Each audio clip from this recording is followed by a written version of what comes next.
Okay, so this would probably be the quickest one because I got to get going, but this is just about the battery. So I think I've said before it lasts about 5, 6 days when it's fully charged up, but I don't let it drain anymore. It never really reaches 100%, but it's never anywhere close to draining. I just consistently charge it whenever I take a shower. I just pop it off, put it on the charger. Even if it's wet, like I'll put it on, it still charges, no issue. But I try to dry it a little bit first, either way, because I don't want water spilling over into the charging port and messing something up. So charge it, it'd be near 100% almost every time, or still charges pretty well.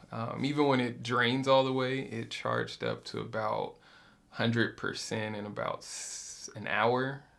So it doesn't charge very fast in today's standard of fast charging things, but I actually like that. I think it provides some longevity for battery life when things charge really fast and drain really fast. Like all that fluctuation can be detrimental to the long term battery life.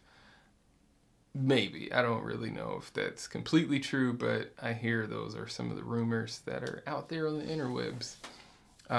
But I do hope that that is the case and that I can get about 2, 3 years of longevity out of this ring at least, because electronics die at some point. So I know that I would be replacing this if I decide to buy another one at some point.